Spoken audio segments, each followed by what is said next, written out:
Welcome in, everybody. This is Sports Wagering University. I'm Kyle Hunter. This is Nick Hub here with us today. We're going to talk about the West Coast Conference, Gonzaga, and everybody else. Nick, how you doing today? Good, Kyle. Thanks for having me on here. It'll be a short conversation, I think, but we got to touch base on every conference here. So excited to get into it. Sure, yeah. We're going to have some ones that are a little bit more exciting than this one. So check around there on the Sports Wagering U YouTube, and you'll see plenty of previews. Nick and I are doing another one right after this. So quick plug for that. Let's talk here about the WCC. Gonzaga loses to St. Mary's.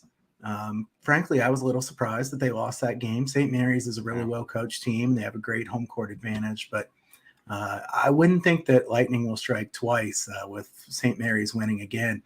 And Nick, my other concern about St. Mary's, looking at the prices here, St. Mary's is plus 500 or so just about everywhere.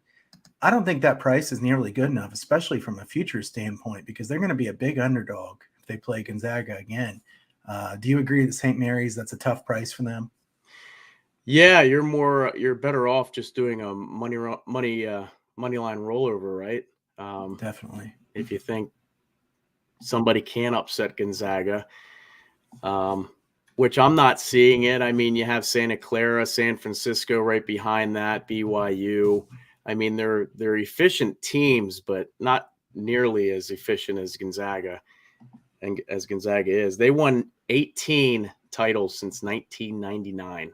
Gonzaga did, and the only other two teams to win in that time frame is St. Mary's and San Diego. Now, San Diego hasn't won one recently, but St. Mary's has won 3, and San Diego's won 2 since 1999. But this is a new year. Gonzaga is the cream of the crop, and it'll be interesting to see if anybody can compete with them. I don't see St. Mary's beating them twice. I think Gonzaga is going to come to play if they meet them again. Yeah, I agree with you. And if you look at this bracket here, first I'll try to pull this up. Well, it looks like I've got shot quality data here. This is Gonzaga, clearly the best team, obviously. When you look at shot quality, really good work there from Simon as well at shot quality. So shout out to him. We appreciate him coming on the Sports Wagering U live class. Check out shot quality and shot quality bets there. But Gonzaga, clearly the best team. Nobody really very close. In fact, St. Mary's was 12-3 in the conference, but shot quality believes they should have been 9-6. So it looks like shot quality is not buying St. Mary's. In fact, due for some regression. That -20 there means that they've been very fortunate throughout the course of the season.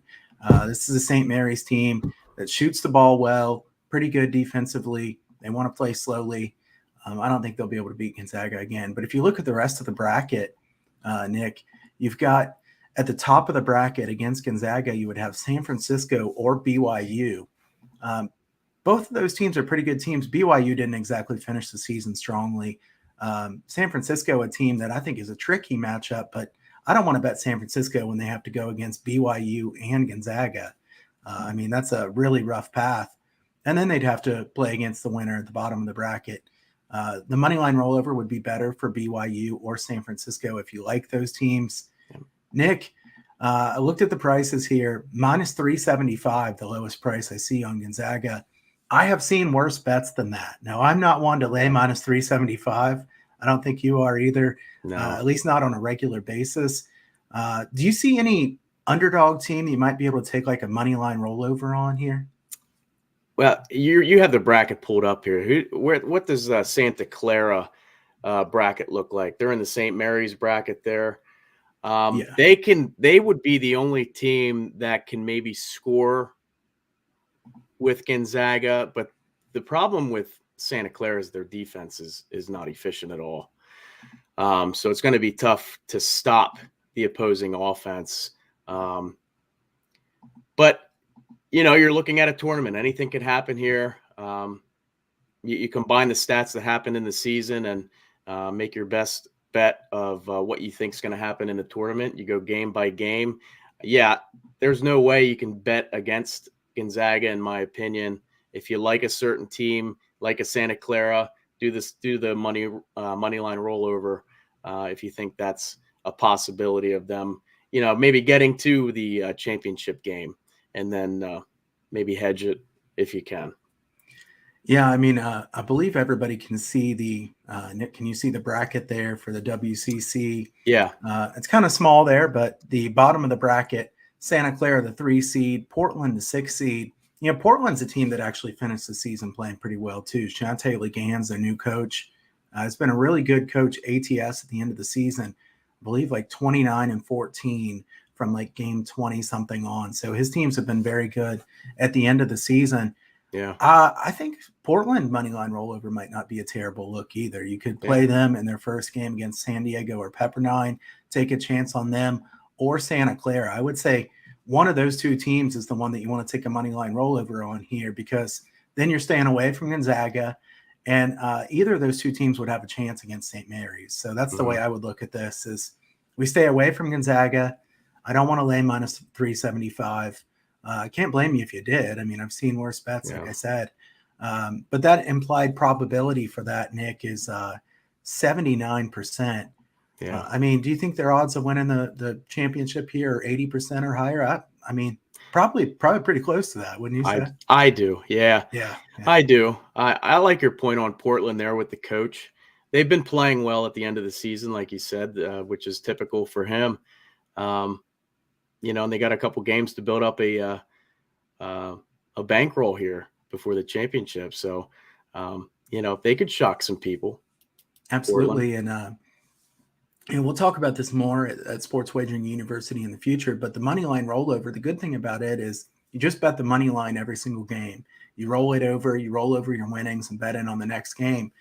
The good thing about it, it's a lot easier to hedge than it is a future, because you can either bet less, stop betting. You can do whatever you want with that. You don't have to try to figure out how you're going to have to hedge every single round. And with that, if you see matchups fall a little bit differently than you expected, you just take your winnings and that's it. You can be done with it there. On a future, I know it gets a little bit confusing when you take these big futures, when you hedge heavily against it, because then if your team wins that you hedge it against, it's almost a negative after a while. So with the money line rollover, you can decide if you want to keep betting it. I would say Portland or Santa Clara at the bottom of the bracket. Also, anybody who likes a team like St. Mary's, San Francisco, BYU, the money line rollover is going to beat the futures price pretty badly in this case, because they're going to be big underdogs to Gonzaga. So I would say the best betting options here, either Gonzaga if you want to lay a big price, or Portland or Santa Clara at the bottom. And I will say that this tournament is not one that has had a big lean to the under. This one's played in Vegas, so we don't have any weird backgrounds. It's not some huge hockey arena or something like that where it's tough shooting. The numbers actually are slightly to the over in the WCC. That might speak to, there are some pretty good offenses and not great defenses in the WCC too as well. Wouldn't you say, Nick? I would. Yeah. There's definitely more efficient offenses than defenses. Yeah. In this one. So I think it speaks to the matchups as well. And I wouldn't be blindly betting unders on this one like I would on some other conference tournaments. But so that's how that one looks here. I think the interesting games early on would be BYU, San Francisco. That'd be a good game. Santa Clara, Portland would be a nice game as well. And then obviously as you get farther in, can anybody hang around with Gonzaga? But Nick, I appreciate you taking the time here to be on with this video. Everybody check out everything that's going on at Sports Wagering University at sportswageringu.com. We've got some classes up over there for college basketball, some beginner classes as well on the sports betting marketplace, fundamentals of sports betting. Sign up for the newsletter at Sports Wagering U as well. Follow it on TikTok, Twitter, Instagram. We're everywhere here, and there's going to be a lot more coming at Sports Wagering University. So appreciate everybody's time today, and we'll see you next time.